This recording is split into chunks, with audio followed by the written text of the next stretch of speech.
শেখ হাসিনা সহ অন্যান্য পলাতকদের প্রত্যর্পণ প্রক্রিয়ার অংশ হিসেবে বাংলাদেশের আবেদন যাচাই করা হচ্ছে বলে জানিয়েছেন ভারতের পররাষ্ট্র মন্ত্রণালয়ের মুখপাত্র রণধীর জয়সওয়াল। এ সময় বাংলাদেশের প্রধানমন্ত্রী তারেক রহমানের সম্ভাব্য দিল্লি সফর নিয়ে নতুন কোনো তথ্য নেই বলেও জানান তিনি। মঙ্গলবার নয়াদিল্লিতে পররাষ্ট্র মন্ত্রণালয়ের নিয়মিত সাপ্তাহিক ব্রিফিংয়ে এসব তথ্য জানান জয়সওয়াল। অন্যদিকে বাংলাদেশের সঙ্গে ভারত গঠনমূলক ও ইতিবাচক সম্পর্ক বজায় রাখতে চায় বলে মন্তব্য করেন তিনি।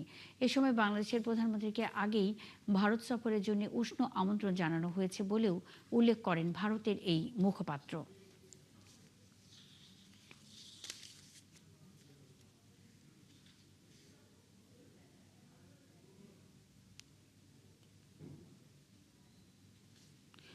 মিয়ানমার থেকে বাস্তুচ্যুত হয়ে বাংলাদেশে আশ্রয় নেওয়া রোহিঙ্গা জনগোষ্ঠীকে বাঙালি দাবি করে মিয়ানমারের নতুন বিবৃতি প্রত্যাখ্যান করেছে বাংলাদেশ।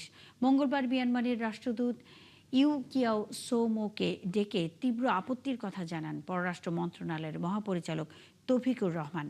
বৈঠকে দ্বিপাক্ষিক চুক্তির ভিত্তিতে বাস্তুচ্যুত রোহিঙ্গাদের যাচাইকরণ প্রক্রিয়া দ্রুত করতে মিয়ানমার রাষ্ট্রদূতকে চাপ দেন মহাপরিচালক। বৈঠকে গত 15 আগস্ট মিয়ানমারের পররাষ্ট্র মন্ত্রণালয়ের প্রকাশিত রোহিঙ্গা বিষয়ক বিবৃতির প্রসঙ্গ তুলে ধরে মহাপরিচালক বলেন, ওই বিবৃতির অনেক তথ্যই ভুল পরিসংখ্যানের উপর ভিত্তি করে তৈরি করা হয়েছে। বিশেষ করে বাস্তুচ্যুত রোহিঙ্গা জনগোষ্ঠীর সংখ্যা নিয়ে মিয়ানমারের দেয়া তথ্য সঠিক নয় বলে বাংলাদেশের পক্ষ থেকে জানানো হয়। ঢাকার উদ্বেগ এবং পর্যবেক্ষণ দ্রুত নিজ দেশে জানিয়ে দেবেন বলে আশ্বস্ত করেন মিয়ানমারের রাষ্ট্রদূত। এর আগে মিয়ানমারের পক্ষ থেকে জানানো হয়, বাংলাদেশের কক্সবাজারের রোহিঙ্গা ক্যাম্পে অবস্থানরত 10 লাখের মধ্যে যাচাই বাছাই মাত্র 3 লাখ রাখাইনের বাসিন্দা।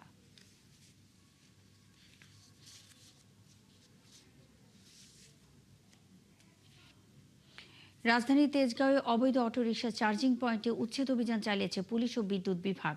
মঙ্গলবার রাতে অভিযানের সময় স্থানীয়দের তোপের মুখে পড়েন তারা। বিদ্যুৎ বিভাগের দাবি, অবৈধ সংযোগের কারণে প্রতিদিন বিপুল পরিমাণ বিদ্যুৎ চুরি হচ্ছে। আর পুলিশ বলছে, সংঘবদ্ধ চক্রের কারণে বারবার অভিযান চালিয়েও পুরোপুরি নিয়ন্ত্রণ করা যাচ্ছে না। মামুন হুসাইনের রিপোর্ট। অবৈধ অটোরিকশার চার্জিং পয়েন্টে উচ্ছেদ অভিযানের খবর পেয়ে এভাবেই গাড়ি নিয়ে পালিয়ে যান চালকরা। রাজধানীর তেজগাঁওয়ের বিভিন্ন এলাকায় গড়ে উঠেছে অসংখ্য অবৈধ চার্জিং পয়েন্ট। এসব পয়েন্টে চার্জ দেওয়া হচ্ছে হাজার হাজার অটোরিকশা। মঙ্গলবার রাতে তেজগাঁও শিল্পাঞ্চলে এসব অবৈধ চার্জিং পয়েন্টে উচ্ছেদ অভিযান চালায় পুলিশ ও বিদ্যুৎ বিভাগ। তবে অভিযানের মাঝপথে স্থানীয়দের তোপের মুখে পড়েন তারা।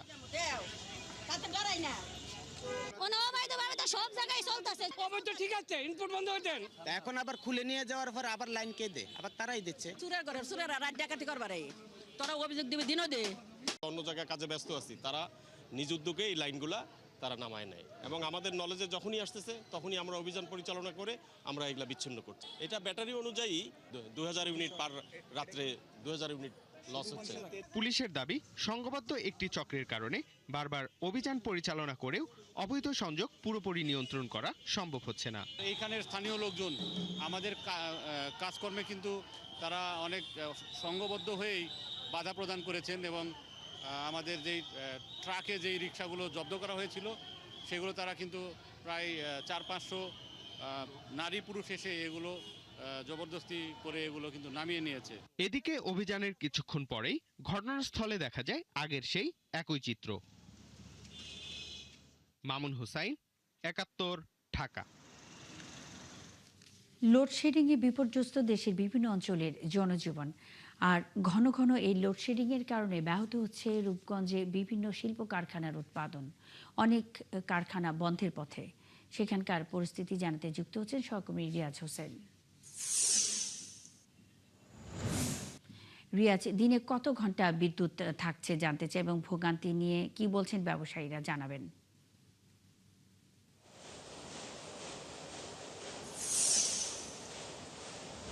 গত 5 দিন পূর্বে কিন্তু রূপগঞ্জে লোডশেডিং এর প্রভাব অনেকটাই বেশি ছিল, যে কারণে আমরা অনেক ফ্যাক্টরির সাথে কথা, কোম্পানির কর্তৃপক্ষের সাথে কথা বলে আমরা জানতে পেরেছি তারা অনেকে ছোট ছোট যেসব প্রতিষ্ঠান, অনেক প্রতিষ্ঠান তারা বন্ধ করে প্রক্রিয়াতে চলে গেছিল এবং কয়েকটা কারখানা বন্ধ করে দিয়েছিল।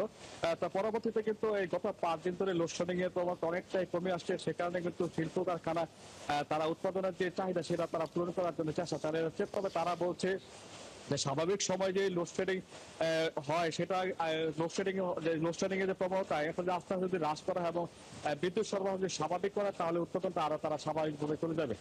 তবে আরেকটা বিষয় জানিয়ে রেখে যোগ্য শিল্পাঞ্চল খ্যাত এলাকায় শিল্প কারখানায় উৎপাদন বৃদ্ধির ক্ষেত্রে কিন্তু শিল্প কারখানায় কিন্তু 5 দিন ধরে লোডশেডিং একেবারে কমিয়ে দেওয়া হয়েছে। কিন্তু গ্রাম অঞ্চলে বিশেষ করে রূপগঞ্জের কায়েতপাড়া, ভোলাবো, দাউদপুর, ভুলতা, গোলাকান্দা এলাকায় যেসব এলাকা গ্রাম্য এলাকা ওইসব এলাকায় কিন্তু লোডশেডিং এর প্রভাব অনেকটাই রয়ে গেছে। তারা স্থানীয় যারা সাধারণ মানুষ তারা কিন্তু বড় বড় অভিযোগ করে বলছে যে লোডশেডিং এর কিন্তু তারা তার ভোগান্তিতে তারা পড়ে আছে, তারা রাত্রিতে ঘুমাতে সমস্যা হচ্ছে এবং জীবিকা নির্বাহ ক্ষেত্রে অনেকটাই ভোগান্তিতে পড়েছে তারা আমাদেরকে জানিয়েছে। এছাড়া কিন্তু লোডশেডিং এর পাশাপাশি শিল্প কারখানার মালিক পক্ষ কিন্তু আমাদেরকে জানিয়েছে লোডশেডিং পাশাপাশি কিন্তু গতকালকে গ্যাসের যে সংকট সেটা কিন্তু তারা দেখতে পাচ্ছে। সেখানে কিন্তু গ্যাসের সংকটের কারণে কিন্তু অনেক শিল্প কারখানায় তারা উৎপাদনের ক্ষেত্রে ব্যাহত হচ্ছে, তারা আমাদেরকে জানিয়েছে। তবে এটা তিতাস কর্তৃপক্ষের সাথে আমরা কথা বলে জানতে পারি, তারা বলছে এটা জাতীয় সমস্যা, এই সমস্যার সমাধান আসতে সময় লাগবে।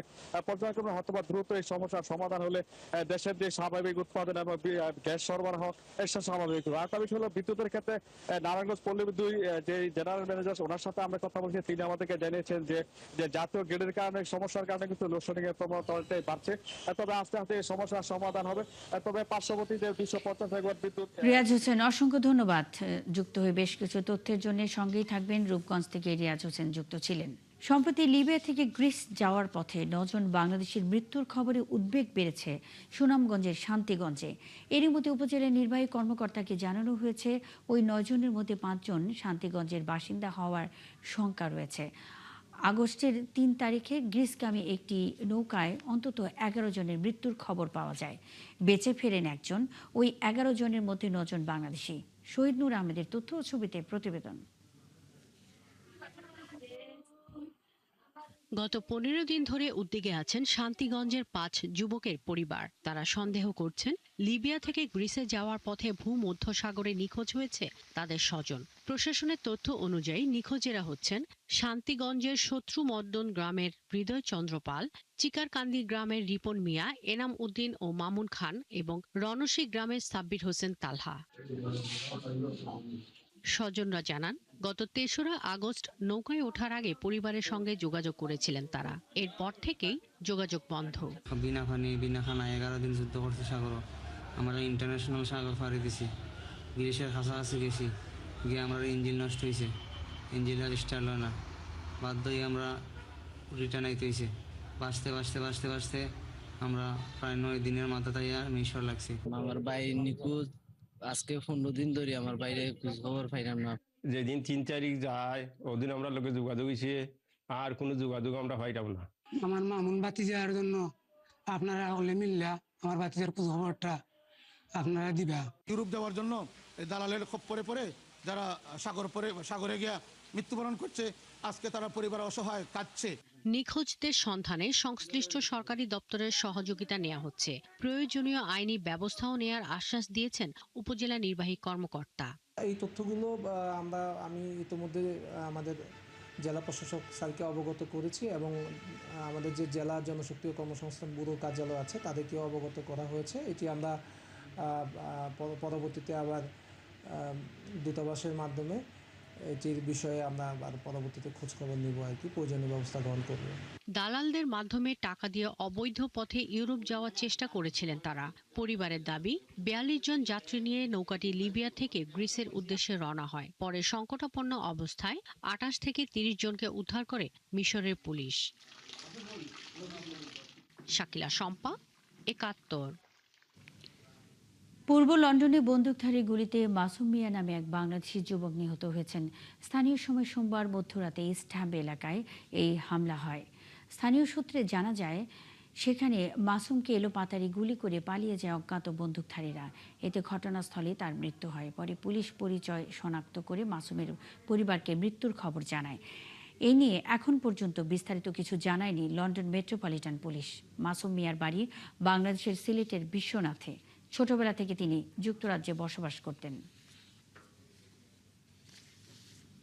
ক্যামেরার একটি ক্লিক যেমন সুন্দর মুহূর্তকে ফ্রেমবন্দি করতে পারে, তেমনি অনুমতি ছাড়া তোলা ছবি এলোমেলো করে দিতে পারে জীবন। আলোকচিত্রের একটি প্রধান শর্ত হলো কনসেন্ট বা সম্মতি। অনুমতি ছাড়া কারো ব্যক্তিগত মুহূর্তের ছবি ধারণ, সংরক্ষণ করা কিংবা তা দিয়ে বিব্রত ও ব্ল্যাকমেইল করা শাস্তিমূলক অপরাধ। এমনই পরিস্থিতিতে দেখুন শাহনাজ শারমিনের প্রতিবেদন। পার্কে বা লেকের ধারে এভাবেই প্রতিদিন অজান্তে ছবি তুলছে কেউ না কেউ। অনুমতি ছাড়া তোলা এরকম একটি ছবি ধ্বংস করে দিতে পারে কোনো জীবন। আমার ফ্রেন্ড সার্কেলের সাথে আড্ডা দিচ্ছিলাম, সেখান থেকে ছবি তুলে এই ছবিটা সামাজিক মাধ্যমে ছড়িয়ে যায়। এতে আমার বন্ধু বান্ধব, পরিবার, আত্মীয় স্বজন আমাকে ভুল বুঝে। এক পর্যায়ে আমি মানসিক চাপের কারণে আত্মহত্যা করার চেষ্টা করি। শহরের বিনোদন স্পটগুলোতে ক্যামেরা হাতে শৌখিনতা বা জীবিকার তাগিদে ছবি তুলেন ফটোগ্রাফাররা। বিকেলে শান্ত আলোয় তাদের কাছ থেকে ছবি তুলে নিচ্ছিল কেউ কেউ। জানতে চাই, এখনো কি পরিপাটি হয়ে ছবি তুলতে দাঁড়ায় ক্যামেরার সামনে? ক্যামেরাই, আর ফোন তো ফোনই।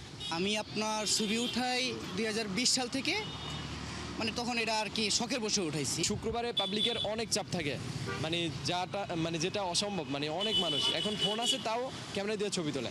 নারী, শিশু আর মানুষের ব্যক্তিগত ছবি তোলার ক্ষেত্রে বিশ্বজুড়ে রয়েছে কঠোর নৈতিক নিয়ম। বাংলাদেশের আলোকচিত্রীরা তা কতটুকু মানছেন? এখন এটা একেবারে আপনার বিবেচ্য বিষয় যে আপনি কোন ছবিটা তুলবেন এবং কেন তুলবেন, এবং এটা আলটিমেট অডিয়েন্সটা কে হবে, আপনি কোথায় কোন প্ল্যাটফর্মে ছবিটা আপনি দেবেন, দেওয়াটা আপনার কতটুকু প্রয়োজন এবং নৈতিকতার ক্ষেত্রে এটা কতটুকু নৈতিক, সেই জাজমেন্ট যদি আমরা করতে পারি অ্যাজ আ ফটোগ্রাফার, এবং আমরা সবাই ফটোগ্রাফার, আমাদের সবার হাতে মোবাইল আছে। এটা আমাদের গুরু প্রথমে আমাদেরকে শিখিয়েছে যে তুমি হাতে একটা অস্ত্র পেলা, এই অস্ত্রটা যত্রতত্র ব্যবহার করতে তুমি পারবা না। যে কোনো কাজেরই তোমার অনুমতি নিতে হবে, তুমি কারো প্রাইভেসি তুমি নষ্ট করতে পারবে না। গোপনে তোলা ছবি বা তা প্রকাশ করা একটা মানুষের সারা জীবনের ট্রমার কারণ হতে পারে।